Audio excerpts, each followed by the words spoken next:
Welcome back to our channel. నా పేరు బిందు. ఈరోజు వీడియోలో సోయా మేతి పలావ్ చేస్తున్నాను. చాలా హెల్దీ రెసిపీ.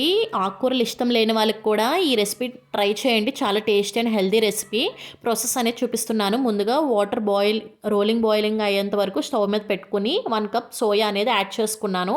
యాడ్ చేసిన 2 మినిట్స్కి సోయాన్ అనేది ఇలా స్క్వీజ్ చేస్తూ మొత్తం సోయాన్ అంతా తీసేసుకున్నాను. పక్కన పెట్టేసుకుని ఇప్పుడు ఇదే వాటర్లో నేను స్వీట్ కార్న్ అనేది యాడ్ చేసుకుంటున్నాను. ఇన్ కేస్ మీ దగ్గర ఫ్రోజన్ స్వీట్ కార్న్ ఉంటే ఆ టైంలో యాడ్ చేసుకోవచ్చు అవసరం లేకుండా. సో ఇది కూడా వేసుకుని ఒక 5 to 10 మినిట్స్ అనేది పక్కన పెట్టేసుకున్నాను. అండ్ నెక్స్ట్ ప్యాన్లో 3 టేబుల్ స్పూన్ ఆయిల్ యాడ్ చేసుకుని 1 కప్ ఫైన్గా చాప్ చేసుకున్న ఆనియన్స్ అనేది వేసేసుకున్నాను. అండ్ బాగా ఫ్రై చేసుకుని ఇప్పుడు బిర్యానీ ఐటమ్స్ 1 by 1 వేసేసుకుంటున్నాను.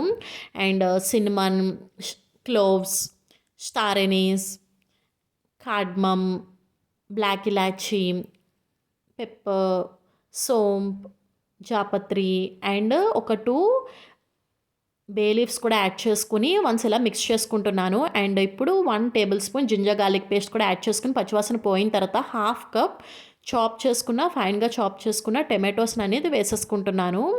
అండ్ వేసుకుని ఒకసారి మిక్స్ చేసుకుని 5 మినిట్స్ అనేది లిడ్ పెట్టేసుకోవాలి. టమాటోస్ అనేది మగ్గాలి కదా. వన్స్ ఇలా మగ్గిన తర్వాత ఒక 100 గ్రామ్స్ మెంతికూర బాగా వాష్ చేసుకుని వేసుకుంటున్నాను. అంటే కప్స్ వైజ్గా అయితే 2 కప్స్ మెంతికూర అనేది వేసుకుంటున్నాను. ఒకవేళ మీరు మెంతికూర కట్ట తీసుకుంటే 1/2 కట్ట అనేది మనం వేసేసుకోవాలన్నమాట. నీకు మెజర్మెంట్గా చెప్తున్నాను. అండ్ వేసుకుని మనం బాయిల్డ్ చేసుకుని పక్కన పెట్టుకున్న సోయా అండ్ స్వీట్ కార్న్ ఉంది కదా, అది కూడా వేసేసుకున్నాను.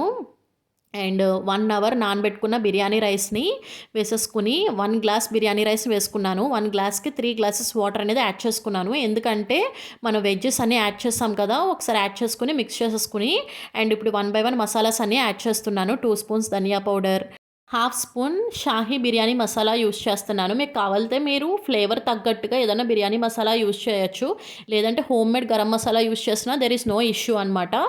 అండ్ కావాల్సినంత సాల్ట్ కూడా యాడ్ చేసుకుని వన్స్ ఇలా మిక్స్ చేసుకుంటే సరిపోతుంది. మనకి ఆల్మోస్ట్ లైక్ హాఫ్ అన్ అవర్లో ఈ రైస్ అనేది కంప్లీట్ అయిపోతుంది. ఇప్పుడు హ్యాండ్ఫుల్ ఆఫ్ పుదీనా, కొత్తిమీర కూడా యాడ్ చేసుకుని లిడ్ అనేది 5 మినిట్స్ హై ఫ్లేమ్ మీద, 15 మినిట్స్ అనేది లో ఫ్లేమ్ మీద పెట్టేసుకుంటే మనకి పర్ఫెక్ట్గా మనం వాటర్ వేసుకున్న మెజర్మెంట్కి అండ్ కుకింగ్ టైంకి కరెక్ట్గా సరిపోతుంది. అండ్ ఫైనల్గా ఒక బటర్ క్యూబ్ అనేది వేసుకుంటే మనకి తినేటప్పుడు చాలా ఎన్హాన్స్ అవుతుంది అనమాట టేస్ట్ అనేది.